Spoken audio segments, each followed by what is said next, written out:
Hola, Hello, buenas tardes. Hola, buenas tardes. Hola, bueno, hola. Muy buenas tardes a todos y a todas. Bienvenidos. Muchísimas gracias por estar aquí, por acompañarnos en nuestros miércoles de liderazgo, como casi todos los miércoles, porque estoy viendo caras nuevas. Hola, David. No es tan nueva, Javier, Julio César. Si se me pierde alguno que nos salude, es porque está llegando mucha gente. Entonces, pues de verdad que estamos muy felices de que estén el día de hoy acá. Em, Para los que no me conocen, mi nombre es Gloria Sanguino y yo voy a estar encargada hoy de cuidarles este espacio, de acompañarlos y de presentar un poquito qué es lo que va a ocurrir el día de hoy. Entonces, antes de empezar con la parte interesante de presentarles a Bob para quienes no lo conocen y de contarles de qué se trata la conversación del día de hoy, quiero contarles un poquito de la logística de la sala, porque Bob nos va a hablar en la gran parte del tiempo como bien lo sabe hacer en inglés. Y tenemos a alguien aquí, como bien lo sabe hacer para traducirle, Beita, salúdanos, en español. Entonces, para los que están aquí por primera vez, deben ir a la parte de abajo de la barra y encuentran un planeta que dice interpretación. Ahí ustedes dan clic y esa opción les permite escuchar o en español o en inglés o con el con el idioma original de la sala, que eso quiere decir que escuchan a Bob cuando habla en inglés y a las personas cuando hablan en español, como ustedes prefieran elegir. Entonces, después de decirles eso, ok, después de decirles eso, no me queda sino presentarles un poquito a Bob, que no es mucho lo que voy a decir. Para los que no lo conocen muy bien, Bob es el creador del liderazgo generativo, él es el fundador del Instituto de Liderazgo Generativo y es el que inspiró a Maribel González para que trajera este espacio y este proceso y este aprendizaje a toda Latinoamérica a través de EGL Latam, que es quien los está invitando el día de hoy a estar acá.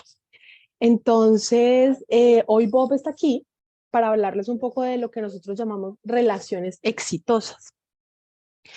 Y yo no voy a darles mucha información para no hacer spoiler de todas las sorpresas que él nos trae, pero sí quiero contarles un poquito porque nos dimos cuenta que era importante ponerlo y es que para nosotros las relaciones y la manera en la que gestionemos nuestras relaciones es la base de cómo construimos futuro. Y nosotros estamos buscando llamar cada vez más gente a construir un futuro que sea disfrutable y que nos dé bienestar. Entonces, yo sé que ustedes están aquí para escuchar a Bob, entonces yo mejor me voy a quedar calladita y les voy a dar el espacio. Si tienen alguna duda con respecto a la sala o algo, simplemente alzan la mano. Aquí estoy yo y Olguita, que por ahí también está para apoyarnos un poquito, les puede colaborar. Bienvenidos, bienvenidas y disfruten a Bob. Bob, todos tuyos. okay, fantastic. Well, ask everybody, give me a high tens. Let's lean in. Let's get some eye contact. Let's have a conversation. Beautiful, beautiful. For those of you who have your camera off, unless you're naked, I'm going to ask you to turn your camera on so that we can have a connection, a conversation. This is part of leadership. The first requirement of leadership, and coaches are leaders, by the way, is to be present, to be available to connect. So we can practice. We become what we practice. So we want to practice being present. We want to practice connecting and not practice being invisible. So that's good. Thank you. Thank you for turning your cameras on. So I start every one of these events with the second leadership practice that's essential, and it's called taking a deep breath. I have a challenge for you. Can you take a deep breath right now? Or are you going to be in performance anxiety and say, oh, no, they're looking at me? There's a reason for taking the breath. It's not about the breath. When we are in a challenging moment, when we are in a breakdown, when we are triggered or in the presence of other people who are triggered, it's very easy for the body to get tense. And a body that's tense has no flexibility for choice.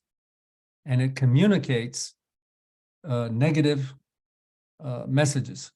And so part of the challenge of leadership is in the moment of a challenging situation or the moment of a triggering is to reconnect with our body, to relax, and to be open, to be present, but also available to the people that need leadership. And so when we take that deep breath, it's not just about taking the deep breath, it's about relaxing on the exhale. It's about getting out of your head and actually becoming present. So let's do it again. Take a deep breath, straighten your spine, open your chest, get out of your head and simply be present. Simply come to the moment. Be in this moment. Very good. Because every moment has unlimited possibilities. And so I know we're busy. I know you have a long to-do list, and we want to be able to breathe, be present, even if we're active in action. So tonight, the topic is successful relationship. That's like a noun. But in order to have a successful relationship, you need to have successful relating. And successful relating is the core of any group that are going to share life, share the future, share action, and share the consequences. Being in a couple, being a family, being on a team, being in an organization, or being in a community, or even part of larger groups, has to do with relating. And so we're going to explore tonight, what is it? What is relating? How do we observe relating? How do we assess relating? How do we improve relating? And what does the outcome of good relating look like? But of course, maybe you're all masters already and we'll get bored and we can stop. Or are you interested in this topic? Do you want to hear some more? Okay, very good. So this question, which shows up very immediate, how do I relate? When is a relationship working and when is it not working and when is it under stress? And what do we do? But before we go to the relationship and to the relating, we need to have a little more understanding about what is a human being, because it is human beings relating, right? We're not dealing with machines. So this is something we found in generative leadership when we were teaching teamwork and leadership and planning, that the breakdown conversations, the concerns, what people needed to deal with, almost always wound up being with people, not with the framework, not with the process. And so we found we have to understand what is a human being. So I have this question, what is a human being? And my question for you is, what is your answer? You see, human being is not just words. It represents something important in our lives. I assume we all think we are human beings. I assume we know intellectually that human beings are the what composes teams and organizations. But do we know what a human being is? You see, depending on your interpretation of what a human being, it will change what you pay attention to. It will change what your interpretation is. It will change your actions. And so in organizations, you know that there are departments called human resources. It's not the Department of Human Beings. It's the Department of Human Resources. And so already in our language, we have created a context. Oh, it's not about the people, it's about the resources. It's all about the results. And this is something we need to be careful of, is our language and what the language produces. And so we're going to reinterpret human resources and humanize it to be the Department of Human Beings, which is the Department of Life, the Department of the Future, the Department of Coming Together. And it's also the Department of Not Coming Together and not having life and all the breakdowns that can come with human beings. So I'm going to start with some discoveries that we have made. I've been in this body of work now for 42 years. And generative leadership is been the field I have been working with for 42 years. But it is more new and more curious and more engaging and has more questions than ever before. It is a path of lifetime learning.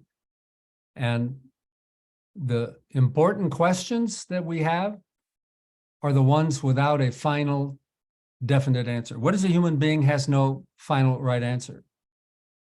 It has a space of interpretation for how you are going to deal with that distinction. And we don't talk about human beings much. You don't go to work and say, yeah, what's a human being today? What do you think? Because a human being human, is part of our context. We don't talk about it, but it's actually there. It's the way we see the world. It shapes what we do. And this is important for leadership, consulting, and coaching, because the most important things are not talked about. What is a human being? I'm going to give you the best answer we've come up with in our 42 years. But I want to use it as an example of listening to what is not said and yet what is present. That shapes individual people, shapes lives, shapes teams, shapes cultures, shapes families. Most of the important stuff isn't talked about. It's context. It's the background that allows you to see the world and know how to act in it. And we found the most important coaching, the most important place to put our attention is the context of people, the context of our clients, the context of the culture of organizations, your context. So just to give you a little more example of context,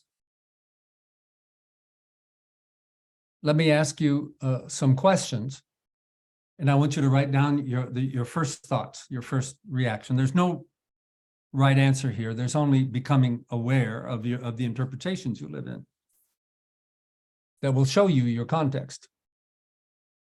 My first question is, what is a woman?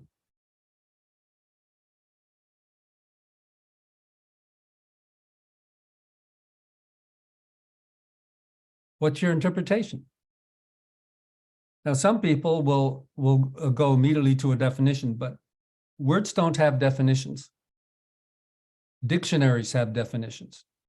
Words provoke your interpretation. Words open worlds.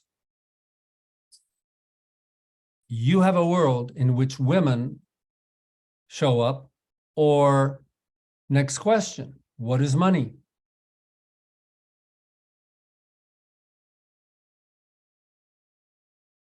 What is money to you?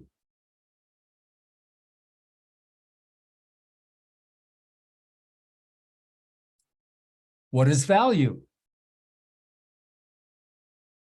I'm told that value is very important. But what is it? And your first reaction is your default answer. You are living your life, engaged in your consulting or coaching or leadership, making assessments of value, trying to produce value, but do you even know what it is? What is a team? And I want you to notice that every time I ask you what is something, you have a story. You have a story of an answer. It has an emotional dimension, and it has a certain meaning. Like maybe when I say, what is a team for you? It's like, oh, teams are a pain in the ass. And others of you say, oh, teams, boy, I love them. And so we see that as human beings, we have many different interpretations. And if there are distinctions that are important in how we see each other and how we act together, I have a proposal for you. I think it's important that we share similar interpretations. What is a marriage? If you have two people in a marriage and they are thinking the marriage is different things, is not going to go very well. Then I think we need to have some conversations about a shared interpretation if we're going to have a good marriage. Does this make sense? The same thing is true for teams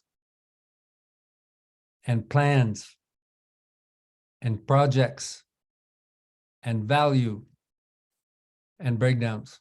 If we don't have shared interpretations, we're probably going to see a lot of miscoordination. So we're beginning to see the world of relating. You see the world one way, I see the world another way. You have standards and values, and I have them too. And guess what? They're not the same.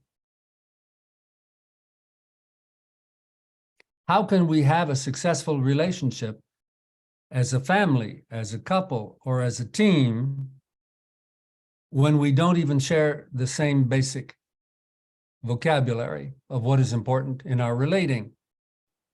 Are you seeing the relevance of our conversation today?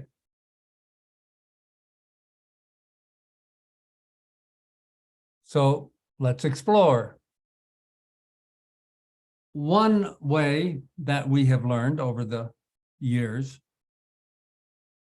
to understand the conversations of people who are trying to learn leadership and teamwork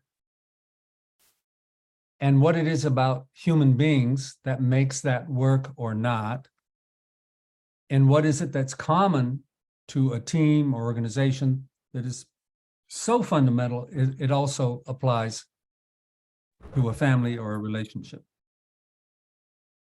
What we have found over the years is that people tend to talk about action and results and work and even relationship with three different kinds of conversations. But usually they don't recognize that they're in which conversation they're in. So when we're talking about results, particularly in companies and businesses, the language is often about aspects of the world. We're going to produce results. We're going to make money. We're going to have products. We're going to have sales. We're going to have quality. We're going to have market share. We're going to have. And one of the breakdowns, because of the mechanical perspective, is sometimes companies forget that it's human beings together that produce the results in the world.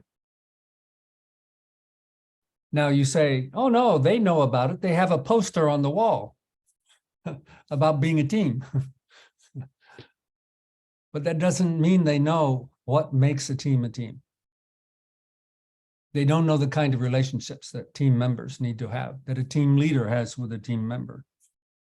The actual actions. And this is fundamental to generative leadership. That's where we have learned we have to go. This is what we call the we space. And this is fundamental to relationship. But before we get to the we space, we have learned that we have to be self-aware. We need to know what's going on with me. And what is it that's going on with me that affects how I interact with others, that then eventually affects the results in the world. And so we've learned in our decades, over 4 decades now, of work, that when we want to produce results in the world, we have to go to the we space, but first we have to learn inside ourselves. What is it that's inside me? What is it about me that prepares me to be in the we space of a team, of a group, of a relationship? And only then, when we have gotten clear about me, are we going to be effective in the we space. Only then can we build successful relationships. But you are unique. There's never been a you like you before, and there will never be another one like you again. Every human being is unique. But what's important to start getting to know ourselves is to know we also share what is common to every human being. And so we start there. What is a human being? What is it about a human being that orients me to action and to relating with other people? And when we do that, we need to have this interpretation of what is a human being, who am I, who are you, and what is it to relate? This is part of what we need in order to observe, understand, and learn how to be in relationship. And in that process, we see that in relationship, whether it's at work, on a team, or personal, what constitutes the we is what is shared. You see, the we is not just you and me. It's not just you next to me. There's a lot of you, and then there's a lot of me, and we're together. So that doesn't make a we. That's only a you and me. That's very important because in organizations, people have a mistaken interpretation that if you put a bunch of people on the same team, the same administrative unit, and call them a team, that they are a team, that they are a we, and they're not. They're just a bunch of individuals grouped together. And so there is structure to the we. There is structure at the level of the human being. There is structure at the level of the structure of action. And there is structure in the context. And what's crucial is that these need to be shared. If we don't share concerns, if we don't share standards, if we don't share commitments, if we don't care about the same things, we're not going to be a very good we. The we is constructed by coming together and beginning to find the place where we feel the we. It's not simply conceptual, it's also a physiological experience, and we're going to experience that. So I'm going to stop here. So I'm going to ask Gloria, if you could do the white space, please. I'm going to give some elements of the we space that have to be created and shared. So what is it? What is it that 2 people or 3 people or 100 people have to share in order to be a we? The first element is you have to share the future.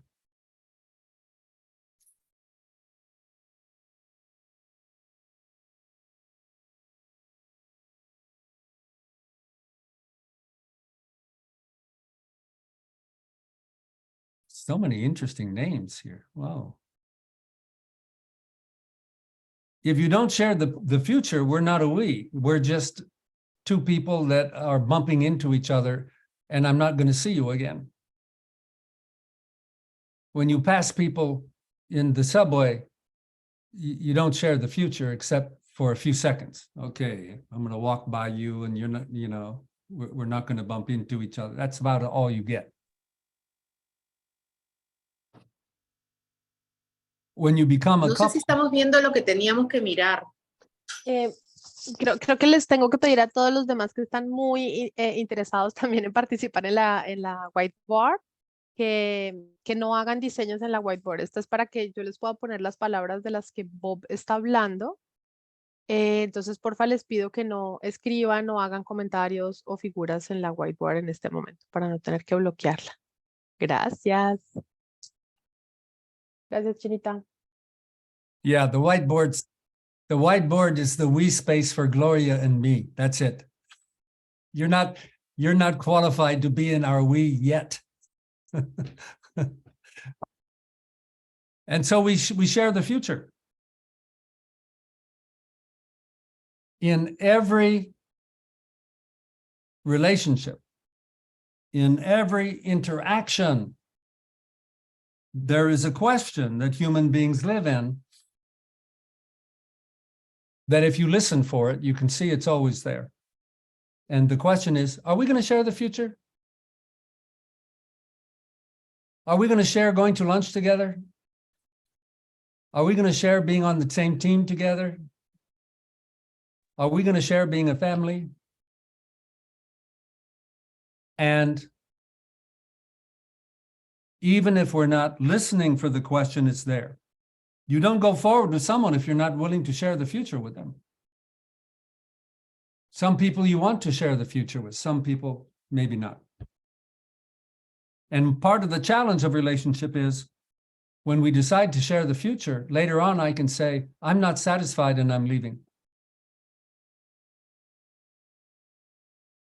So to share the future is difficult if it's not a shared future. You see, if the future is not a shared future, I have my future and you're not in it. And what does this require us to do? We need to have conversations. What is our shared future? And something I learned in my life journey in relationship, a lot of breakdowns early in my life. I'm in my 3rd marriage. So I'm qualified to speak about failed marriages because we didn't know how to build the shared future with any depth. Will you marry me? Yes. Okay, now what? And in my first two marriages, we both had the experience.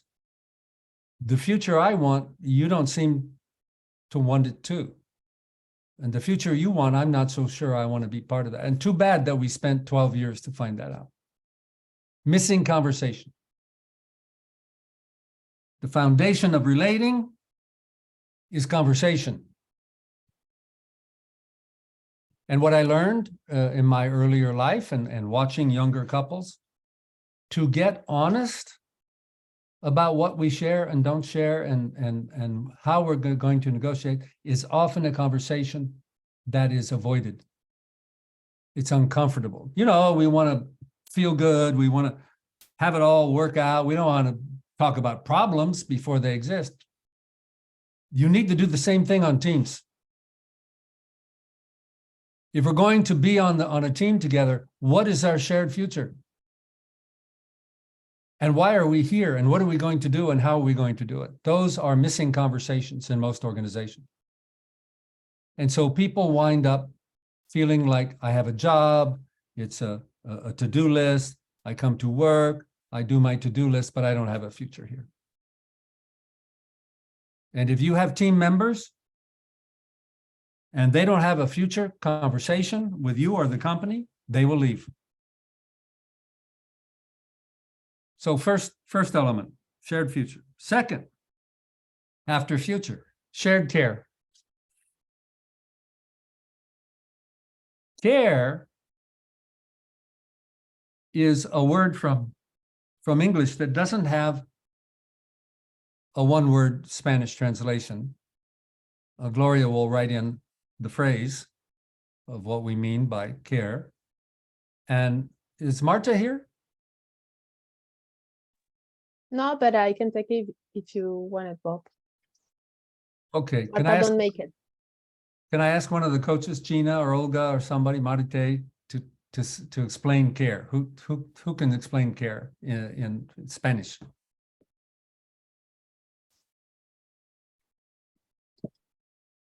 Come on, team. Gaby también está por ahí. Gaby, me pareció verte. Gaby? Estoy acá, sí. Dale, mi Gaby, nos cuentas un poquito Estoy en resfriada, español. así que mil disculpas. Perfecto. Hola con todos.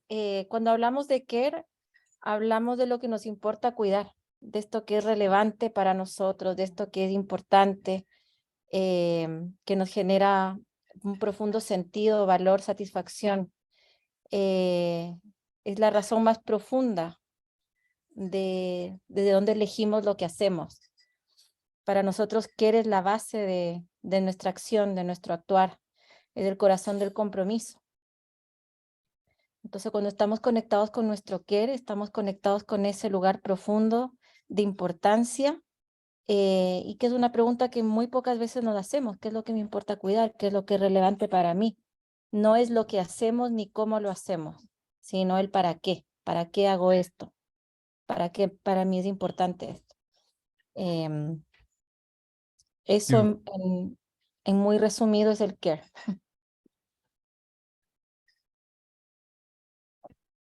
Thank you. Beautiful. We care because as human beings, we live in language. And because we live in language as human beings, we have a future. If I ask you about the future, you will tell me a story. The future lives in language. There's no place to go to see the future. It's not here yet, but it is a story now. The future is now. But when you have a story about the future, there are futures you want and futures that you don't want. Your future produces an emotional reaction. The one you want to go to and the one you want to go away. That emotional reaction, that emotional context of our experience of the future that we are walking into, positive or negative, opening or closing, attracting or repelling is our care. It is a deep emotional space. And it's not simply an internal experience. It's not simply personal, it is also social. It's shared. So value is an important assessment for making decisions. You're going to decide to do what is valuable. You're going to choose what is most valuable. But if there is a result that is supposed to be valuable and you don't care about it, there's no value. Interesting. And if there's a result that's supposed to be satisfying, and some people are very satisfied, but you don't care about it, you're not satisfied. And if there's some outcome in life that is supposed to be meaningful and you don't care about it, it has no meaning for you. And every action provokes an assessment in which you say, I care about this action or I don't. I care about the consequence of the action or I don't. I care about the results or I don't.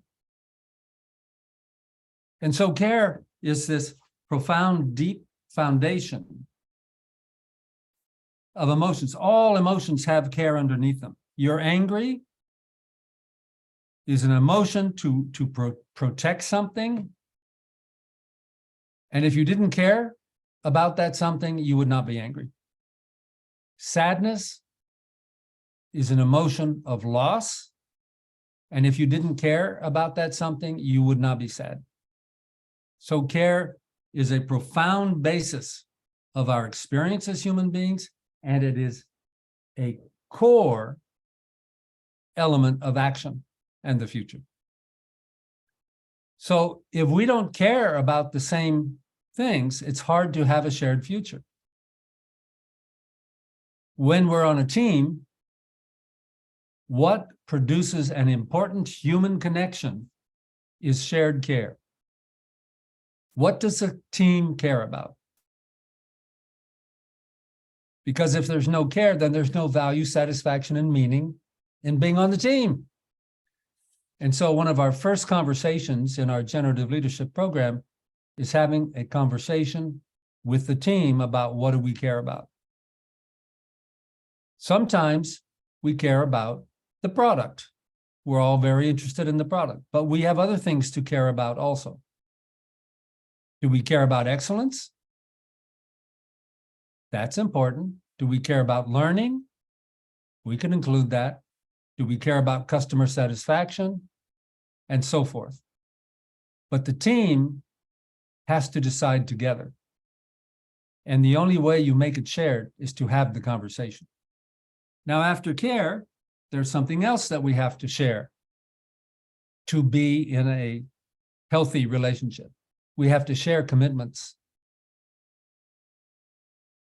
If I'm committed to spend all of our money on what I want, and you're committed to save money, we don't share the commitment. It's not going to be a very successful relationship. What are we going to commit to? And it doesn't mean that we have to have the same desires, but we do have to negotiate what our shared commitments are. The same thing is true on a team. What is our commitment, not simply for each member of the team, but for the team as a whole? What is our shared commitment? What is the success? So if you're going to have a successful relationship, what are the criteria for that? We call that a condition of satisfaction. It's not enough to have criteria like some abstract numbers floating in the sky. You need to have conditions of satisfaction. You need to have a human being be satisfied. And you are one of the human beings. So you need to negotiate your conditions of satisfaction for your commitments. The most rigorous form of action around a commitment is a promise.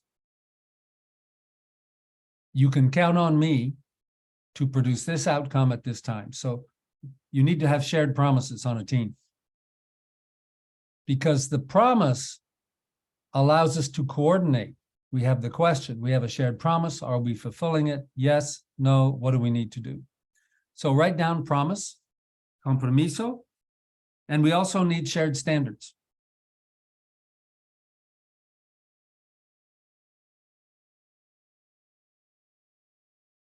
If we don't have shared standards, when we make our choices, we can be producing different decisions that are not coherent. What are our standards for raising children in the family? Big conversation. Do we share those standards? What are our standards for what constitutes quality on the team? What are our standards for managing trust on the team? If we don't have shared standards, people act differently, and then there's disagreements, and then there's How do we get shared standards? Conversations. These are the necessary, non-discretionary, essential conversations for relationship, for teams, and we also have shared practices. Because if we do things differently every time we do it, or you do it different than me, if it's just a matter of style, it doesn't matter. But if it's a matter of what is done, how it's done, and when it's done, it matters. So what are our practices? What are our shared practices? Who takes out the garbage? When? What's the standard? Before it smells, hopefully. And on a team, it's the same. What are our practices? How do we coordinate? How do we manage breakdowns? And then we have the actual embodiment of how do we do these conversations? What are the elements of the conversations that make this happen? So I'm going to take the screen back. Gloria is going to give me back the screen. Thank you.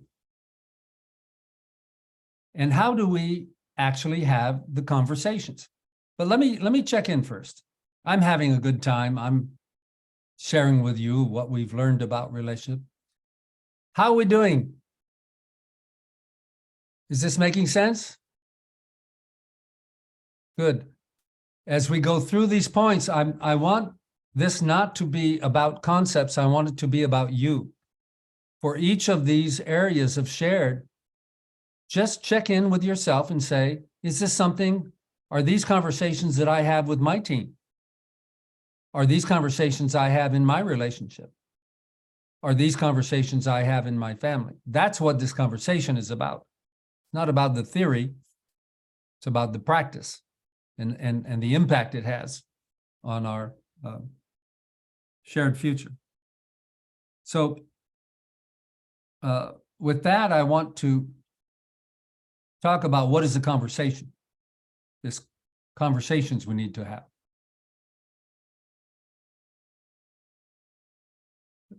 A few of you have seen this before, but take a deep breath.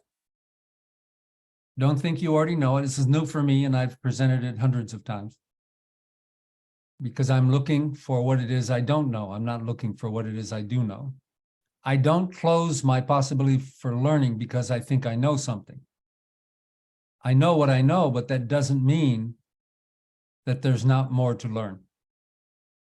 So we talk about human beings, and one way we understand human beings is from these dimensions we call the self.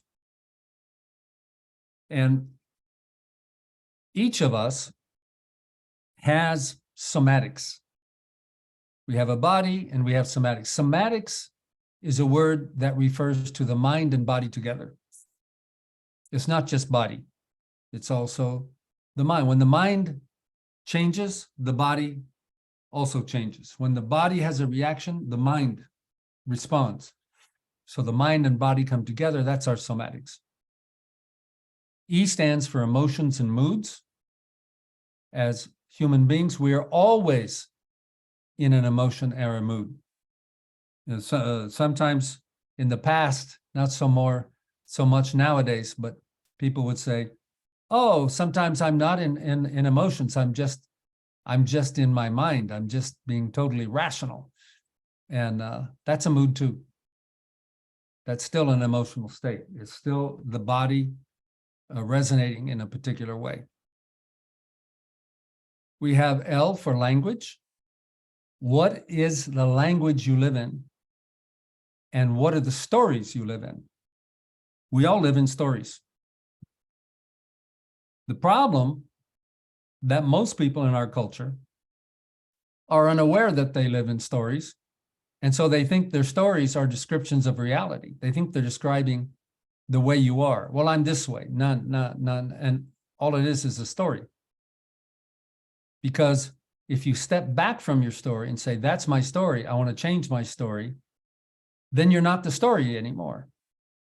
You're the author of the story. And that's something we've learned we need to do because some of our stories are not helpful. P stands for practice, the recurrent pattern of actions that shapes my learning, the recurrent patterns of habits that reinforces my behaviors. We are creatures built through practice. And H stands for history. You are the product of the history of your practices. You are now the result of your lifetime history of practice. And you are becoming what you are practicing.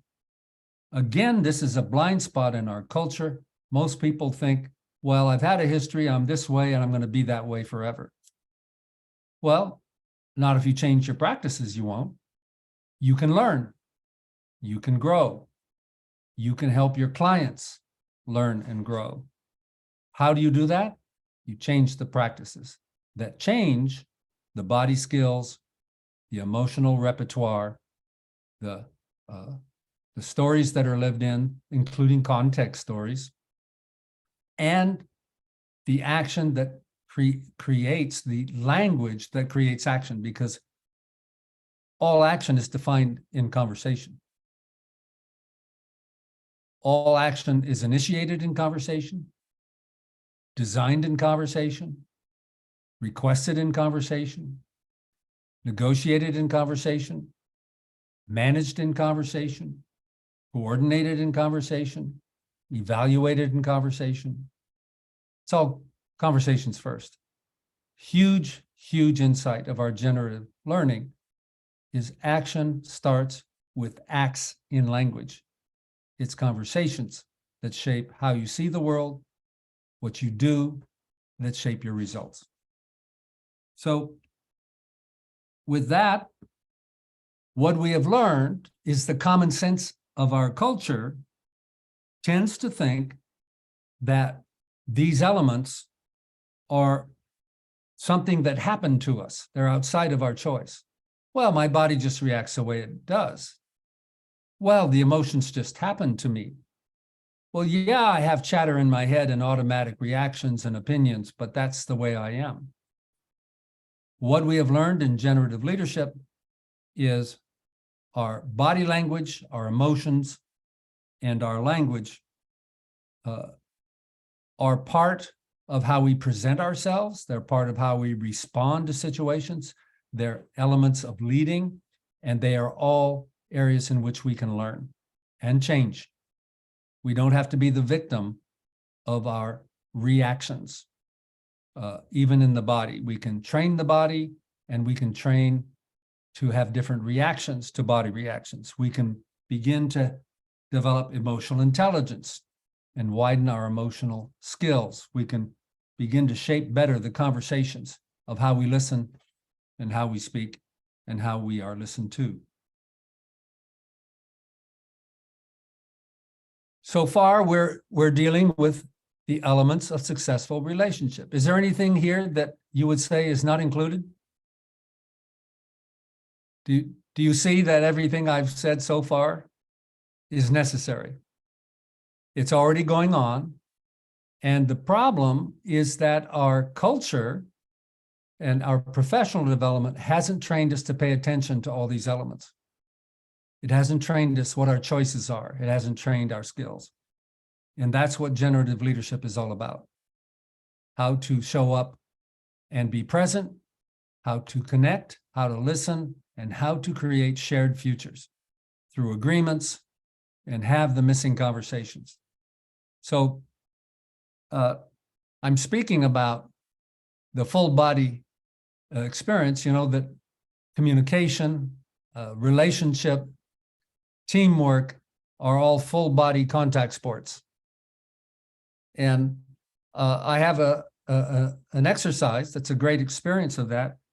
Are you willing to do an exercise with me? That would be a somatic experience. You can say no, but if you're ready to play, let's play. Okay. For those of you who want to play, I'm going to have you stand up and move your camera so that we can see the upper half of your body. If you're willing to play, turn your camera on. If you don't want to play, turn your camera off. And we're going to have an experience that is crucial for successful relationship, crucial for teamwork, crucial for coordinating action. So to do this exercise, I want you to pick a partner. It could be anybody on the screen who's standing. Doesn't matter who. What you do is you go to their picture on the screen, and up in the upper right-hand corner, there's a little blue square with 3 dots in it. Click on that blue square, and inside it has the word pin. And pin your partner so that they're going to take up the full screen so that you can have a human being to interact with. And it doesn't matter who, because we're all doing the same exercise. Okay, everybody got a partner? So take a deep breath. It's going to be fun. Don't worry. What is Bob going to do to me? What we're going to do is we're going to learn what connection is, what listening is in your somatic being. So here are the rules for this little exercise. Number 1, you cannot move your feet. You can move anything else that you want to.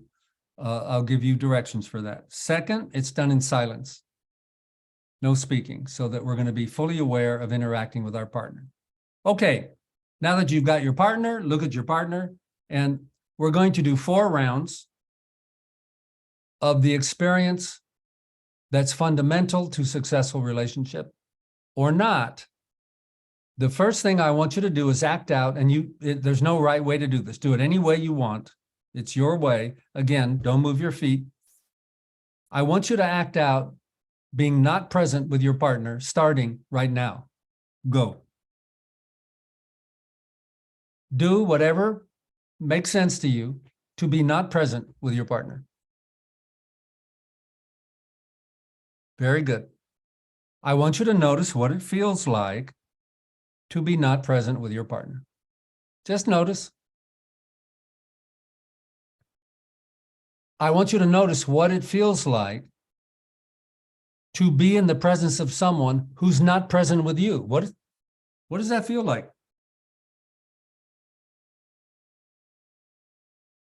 What is the conversation going on? It's a very loud conversation.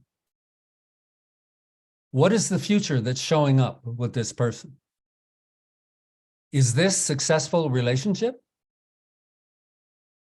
Take a deep breath, shake it off.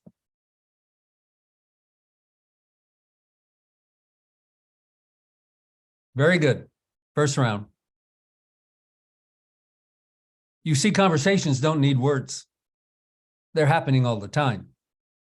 Round number 2. In this round, you are going to be present. You're not going to be somewhere else. You're going to be with your partner, but you're going to be closed to them, not open. And so in whatever way it makes sense to you in your style, I want you to act out right now. I'm here, I'm not somewhere else, and I am not open to you. Go. Just notice what it feels like to be present, but not open. Just notice what it feels like to be with someone who's present with you and not open to you. What is the conversation going on? Another loud conversation. What is the future that's showing up? Is this a conversation for successful relationship? Not so much. Take a deep breath, shake it off.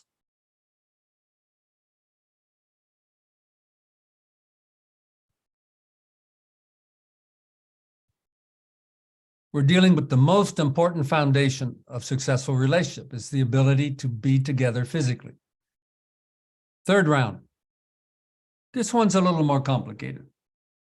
In this round, you're going to act out being present and open. I'm not closed, I'm open with you, but I'm not connecting with you. I'm not with you yet. I'm just looking at you. So ready? Go. I'm present. I'm not somewhere else. I'm not closed. I'm open, but I'm not connecting yet. I don't feel you. I'm not with you. I'm not closed. I'm just not with you. What does it feel like to be present, open, and not connected? What does it feel like to be with someone who's present with you, open to you, but not connecting? What's the conversation going on? What's the future that's showing up? Is this a conversation for successful relationship? Not so much. This in organizations, by the way, this attitude has a name. It's called a meeting. We need a different interpretation of what a meeting is. Take a deep breath, shake it off. Very good. Fourth round. And we're just noticing something that's going on all the time. In this round, you're going to be present, you're going to be open, and you're going to connect. What does it mean to connect? We're actually built for connection. When you feel connected, your attention is all the way over with your partner. You're like feeling them with your attention.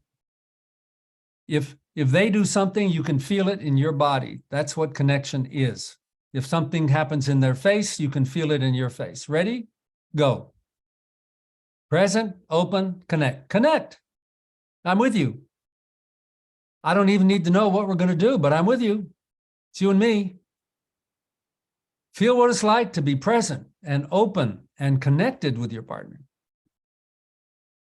Feel what it's like to be with someone who's present to you, open to you, and they're connecting. You have a shared future in this moment with this connection. What's the conversation going on? What's the future that's showing up? Fantastic. Give your partner a high 10, maybe a little virtual hug. Thank them for the exercise. And let's come back together, please. Awesome.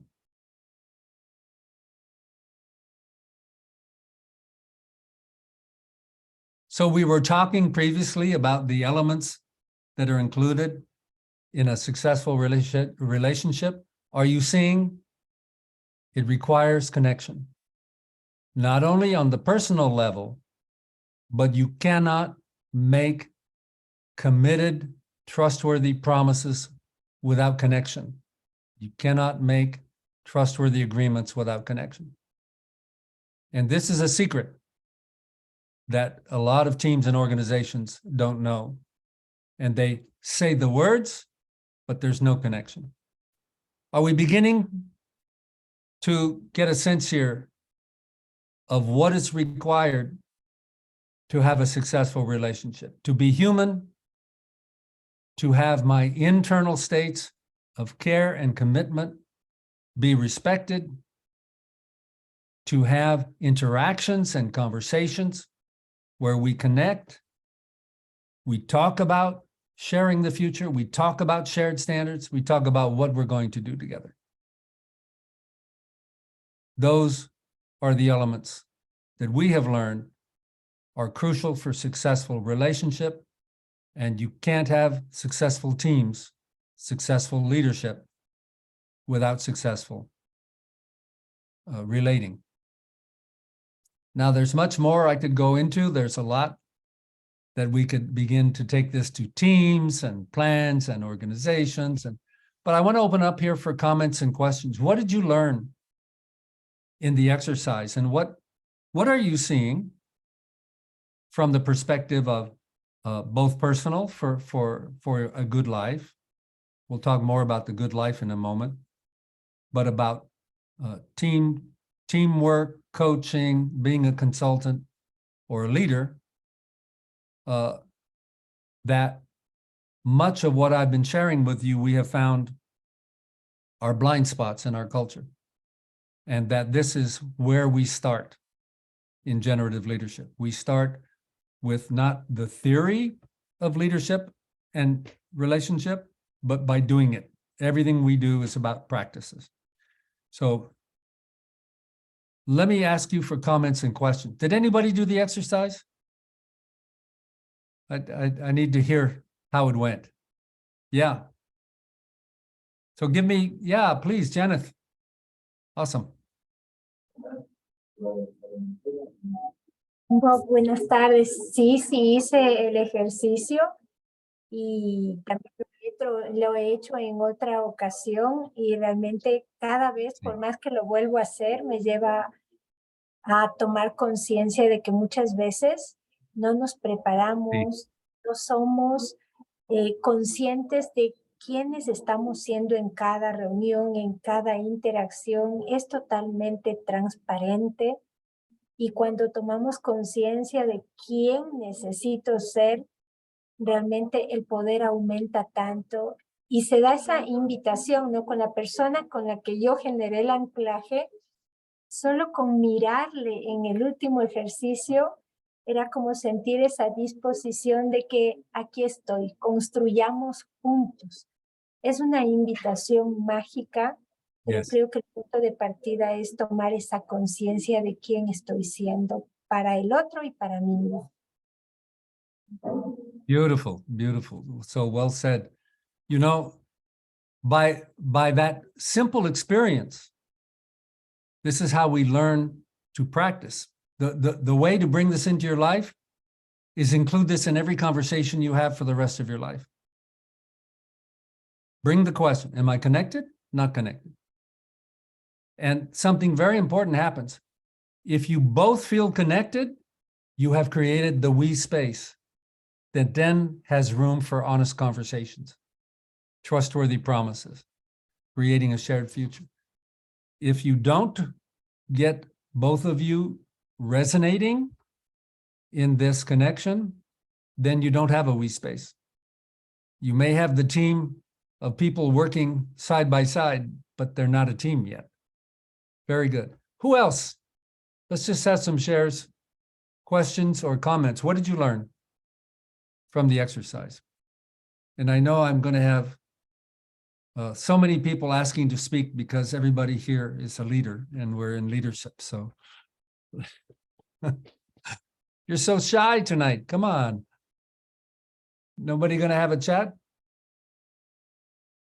Okay. Okay. Fantastic. Margarita, please. Hi, Bob. Great to speak to you. And what I want to share here, I did the exercise today, and for the past, I will say 8 to 10 months, I've been implementing somehow part of the knowledge here in the organization. Beautiful. And for me, what I can say is that every time I get to practice this part, I feel that there is real possibilities to generate connections, even through the screen. Sí. And when you're in person, somehow the connection gets as well very visible for you when it's there and when it is not. So I really appreciate the opportunity to continue to practice, and just to say that there is no, of course there are differences when you do it in the screen, when you do it in presence, in person, but you can still do it with the screen, and that's amazing. That is amazing. Yeah, thank you for that. I also learned when I was learning these practices, Margarita, I learned that sometimes people would be in their head, or they would be busy, or they didn't want to talk. And I didn't have to make it a problem. I just needed to stay present. And 90% of the time, by just staying present patiently and respectfully, they would connect. And if they're declining, that's part of the space of possibilities in our conversations about sharing. Like, I'm not going to share with you, not now, maybe later. And that's an important conversation to have. Some people run away from, I don't want to have the conversation, because they'll say no. No, if they're going to say no, you want to get it quickly, particularly on teams. What's the promise? Do we have a promise? No, we don't have a promise. We're not going to do that.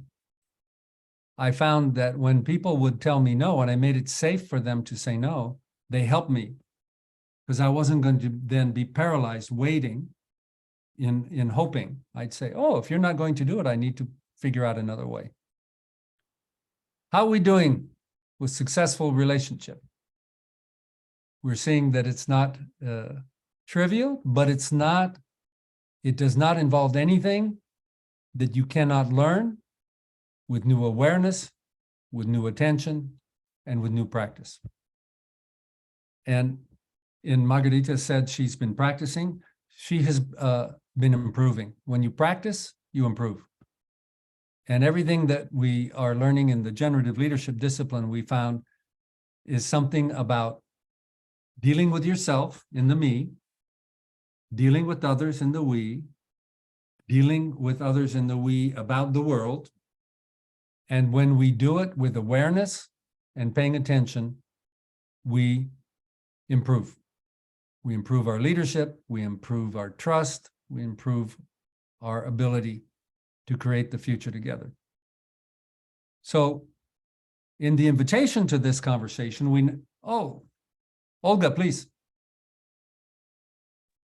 Gracias, Bob. Es que ahora, como sintiendo y escuchándonos en la conversación, es que creo que también hay una relación exitosa inicial que es con nosotros mismos. Y entonces, ¿qué tan presente estoy para mí? ¿Qué tan abierto estoy para mí? ¿Qué tan conectado realmente estoy conmigo? Entonces, cuando vamos al mundo exterior, que es el mundo del trabajo, de las relaciones que creamos con otros, creo que también hay, como yo siento como el llamado a que nos miremos quiénes estamos siendo con nosotros, ¿sí? Y qué tanto desde ahí eso nos habilita o no para poder construir con el otro. Entonces a veces nos ponemos mucho hacia afuera y somos súper cuidadosos como hacia afuera, pues nos olvidamos de qué tanto estamos siendo cuidadosos en cultivar la relación con nosotros mismos.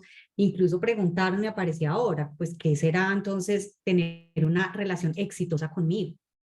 Sí, como que me quedé con esa pregunta, ¿sí? Como que creo que es necesario articular qué vamos a entender, o al menos para mí, esa es como la pregunta que me está llegando a partir de esta conversación, y es ¿qué es una relación exitosa conmigo?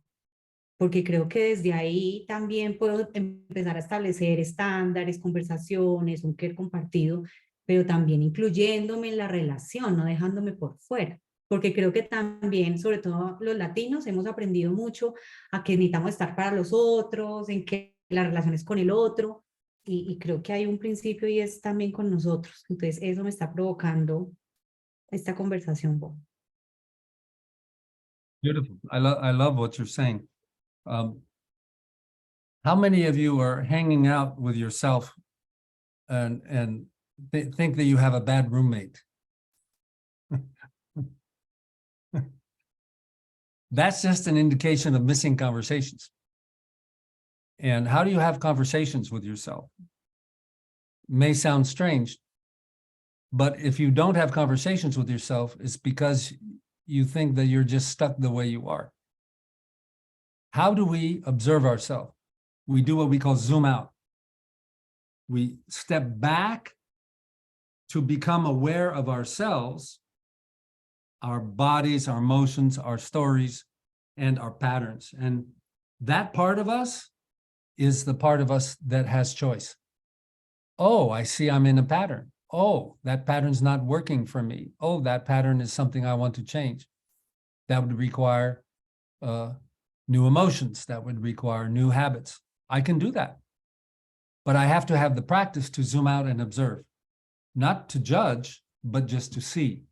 And then ask the question, is this, in this spirit of Olga opened up, the relationship with ourselves can have a conversation. Oh, what would produce more value, satisfaction, and meaning in my life? Thank you. Gloria.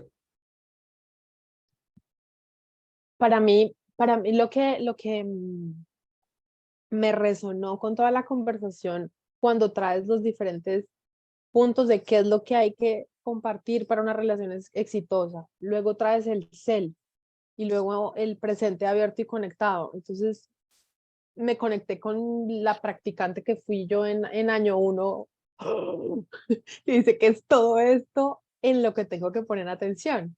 Entonces, así como tú traes ahora el zoom out, yo traía el poner atención a una cosa a la vez, sobre todo cuando somos principiantes, que ese es parte del proceso que nosotros vamos haciendo, de poco a poco poner nuestra atención en una cosa que nos generó más relevancia. Por ejemplo, a mí me pasa mucho cuando diferencio mi manera de estar presente con mi hija versus con mi esposo. Pues ahí hay algo que es distinto.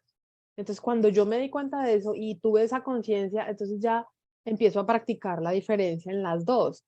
Y puede que al tiempo no esté consciente de si es compartido o no el querer, y puede que no esté consciente de qué parte de mi self está más puesta o no, pero al menos ya vi que mi manera de estar presente es diferente. Y cuando ya practico, ahí digo, ah, bueno, ok, ¿y cómo estaba esto otro? Entonces, lo que siento para quienes somos principiantes en esta práctica de liderazgo generativo es que vamos paso a pasito. Ese fue mi gran aprendizaje. Y de esta conversación que tenemos, como qué fue lo que más nos resonó a cada uno, a cada una. Y bueno, y a eso empecémosle a practicar, como dice Bob, que esto no se vuelva un ratico de conversar y escuchar a Bob, sino cómo empezar a tener estas relaciones exitosas cada uno de a poquitos. Entonces me quedé como con eso, como poder elegir un pedacito para empezar a practicar. Beautiful. Beautiful. Let me just comment here that your comment about there's so many things to pay attention to. For a beginner, that's true. It's many new things, but that's how we learn, is we see the territory, and we take one bite at a time. Just think how many things a baby has to learn to crawl. How many things a baby has to learn to stand up, to walk, to talk. But they're practicing, and they fail, and then they get it. And this is the way the body learns. This is why we have to learn leadership through practice, not through concepts. Concepts are so many things to remember, but the SELPH, yeah, these are a good acronym to unpack, to see the pieces.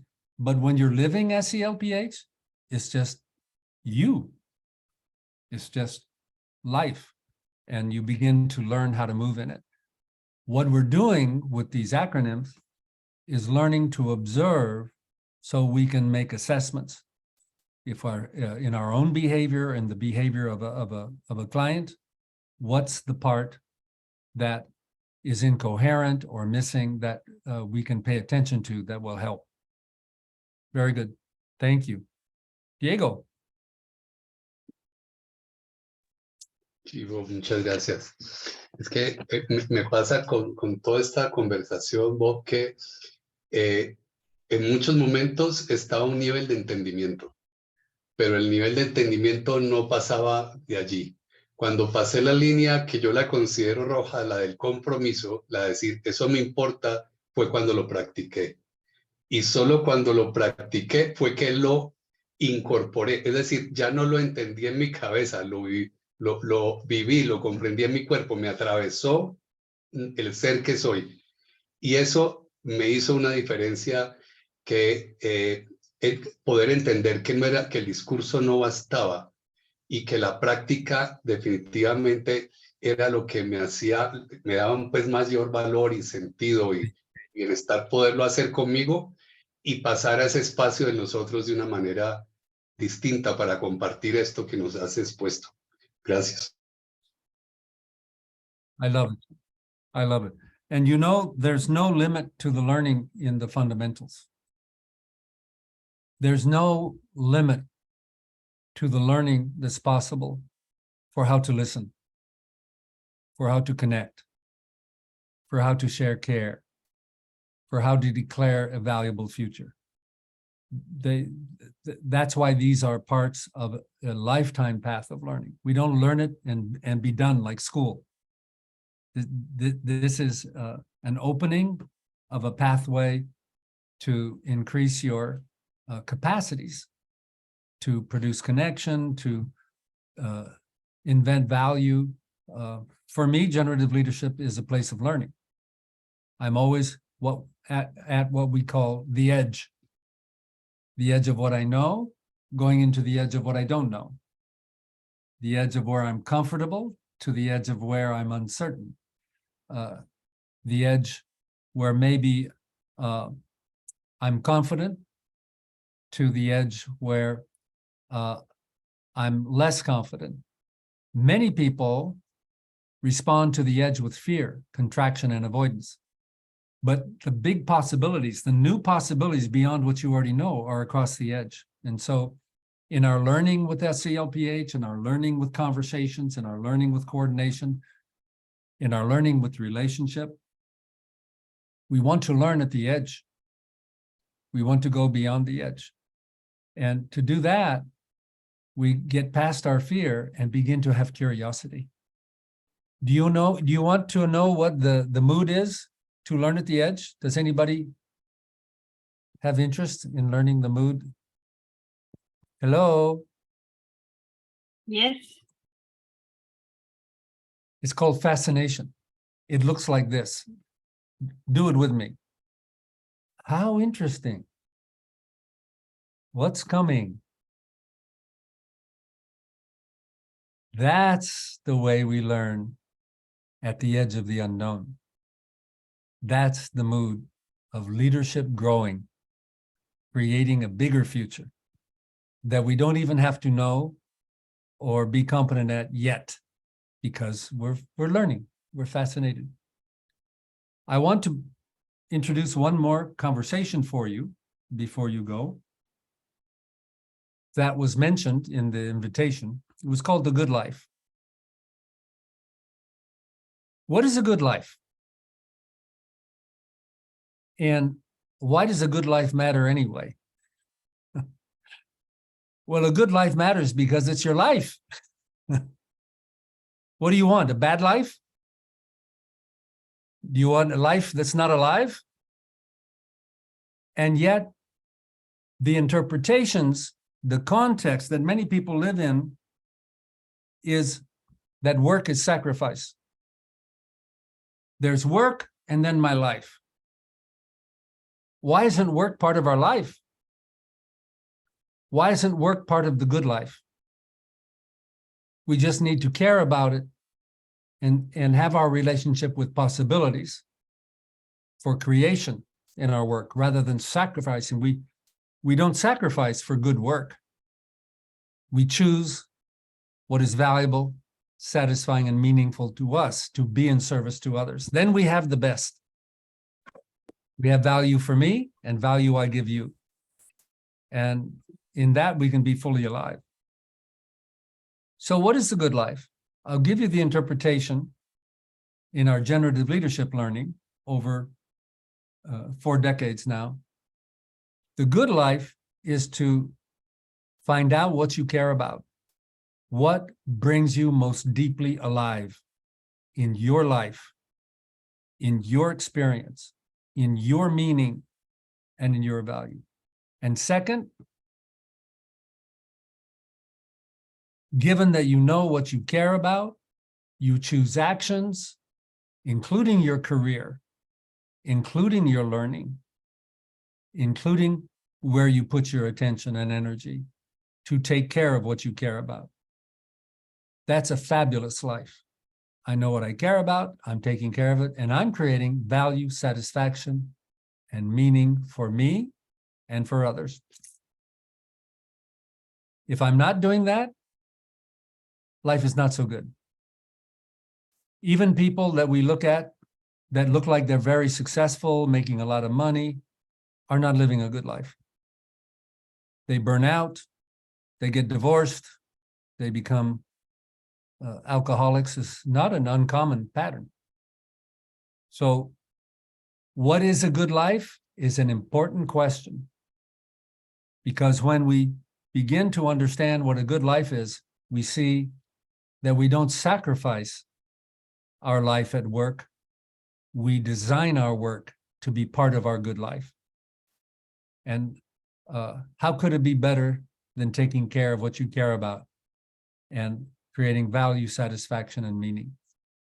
So that's my invitation from our decades of learning to bring the power of your choices into your life, your work, your career.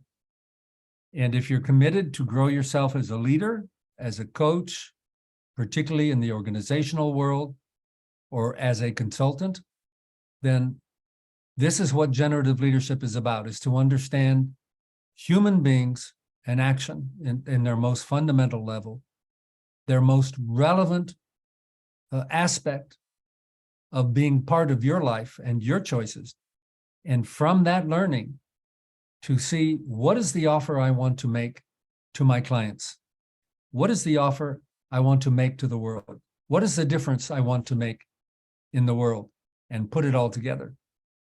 And so in generative leadership, we deal with me, we, and world, and we learn how to create more valuable offers in the world, to make more impact in the world, to create more value for you and for your clients, including increased income and being able to make promises.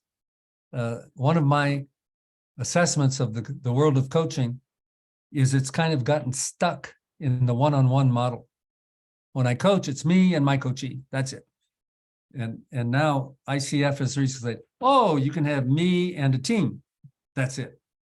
But in generative leadership, we look at what are the breakdowns and the promises for affecting an entire organization.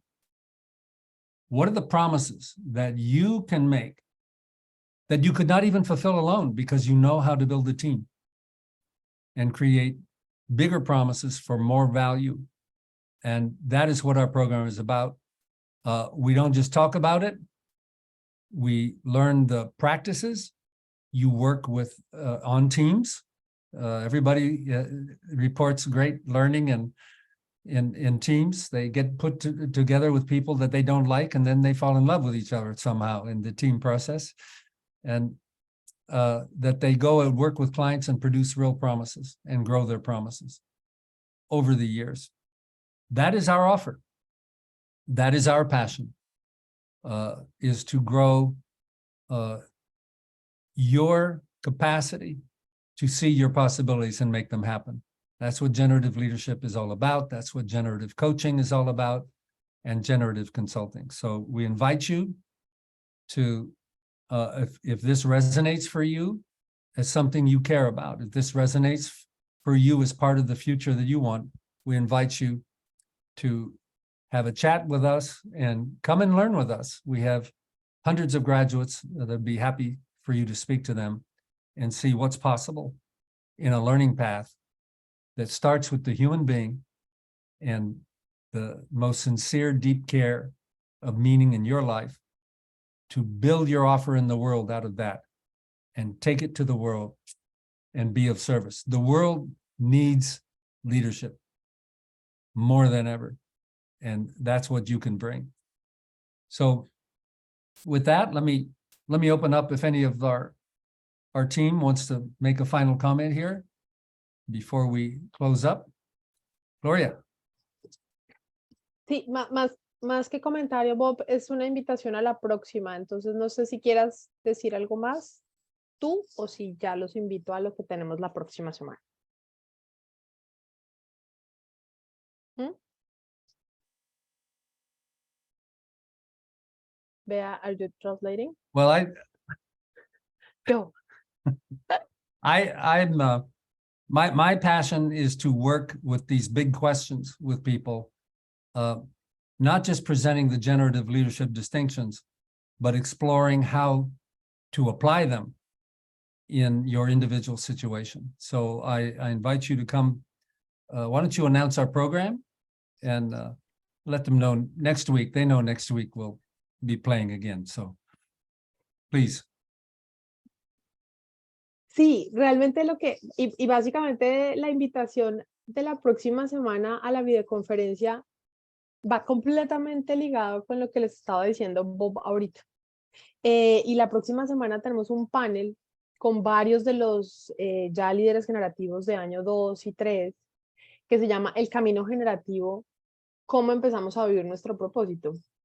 Y un poco lo que queremos contarles y lo que ustedes van a escuchar ese día es cómo las prácticas, como las que nos compartió Bob hoy, se vuelven un punto de inflexión en la vida de nosotros y de cada uno de los que somos practicantes y permiten que empecemos a tener un futuro diferente.